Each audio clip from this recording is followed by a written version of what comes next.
High বন্ধুরা, আমি আজকে আপনাদেরকে একটা ইম্পর্টেন্ট জিনিস বলবো এবং দেখাবো, যেটা হচ্ছে BS6 গাড়িতে ট্যাঙ্কের মধ্যে যে ফুয়েল পাম্পটা থাকে, তার মধ্যে যে মোটরটা থাকে, অ্যাকচুয়াল মোটরটার মধ্যে কিভাবে ফাংশন কাজ হয় তার প্রত্যেকটা পার্ট খুলে দেখাবো।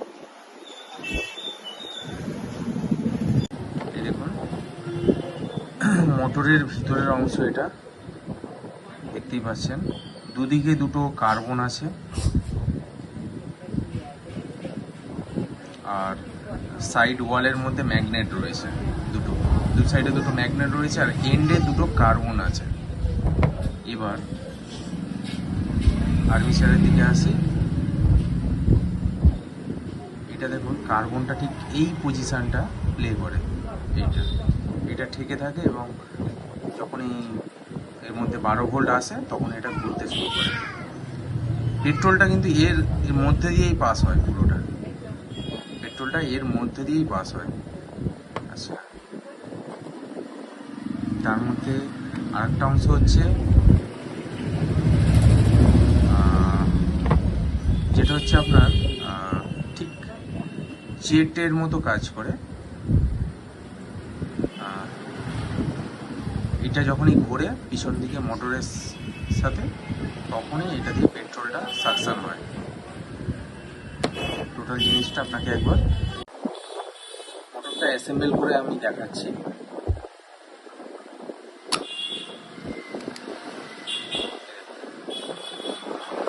ভিতরে এটা ঢুকে যাচ্ছে, তারপর হচ্ছে এই জিনিসটা,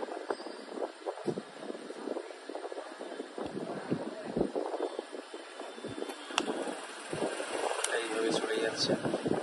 এবার যখন মোটরটা ঘোরে, অ্যাকচুয়ালি ঘুরে মানে এই যে ফ্লাই হুইলটা রয়েছে, এইটা যখনই ঘুরে তার মধ্যে দিয়ে তেলটা পাস হয়, ও সাকশন করে এটা দিয়ে আউটলেট, এটা হচ্ছে আউটলেট, আর এইটা হচ্ছে ইনলেট।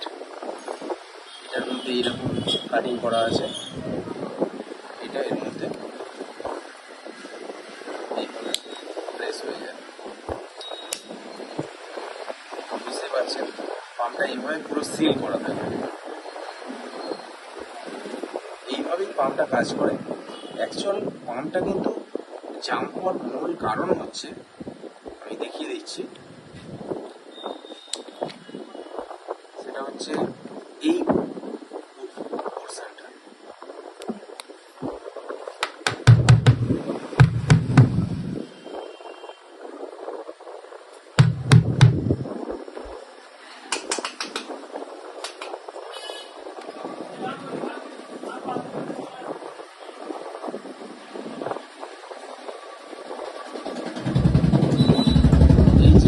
এই যে জিনিসটা, ধরেন এটা স্টপ থাকছে, এটা যে ঘুরছে, এইটা জাম্প হয়ে যায়। এটা জাম্প হওয়ার ফলে সমস্যাটা যেটা হয়, এই ফ্লাই হুইলটা জাম্প হয়ে যায়। এই ফ্লাই হুইলটা, এটা জাম্প হয়ে গেলেই মোটরটা আর ঘুরতে পারে না। ভিতরে যে আর্মিচারটা আছে মোটরটা, এইটা আর ঘুরতে পারে না। এই জিনিসটা ক্লিন করে দিলে অটোমেটিক্যালি, যখনই আমরা এটা ক্লিন করে দেব, তখনই আবার এটা রানিং হয়ে যাবে, রান করতে শুরু করবে। তো আজকে এই পর্যন্তই, এটাই আমার বলার ছিল। দেখুন, ফুয়েল পাম্পের মোটর কিন্তু ক্লিন করলে আবার ওটা ওয়ার্কিং কন্ডিশনে চলে আসে। এটা নয় যে এটাকে সবসময় বাদ দিয়ে দিতে হবে বা কিছু।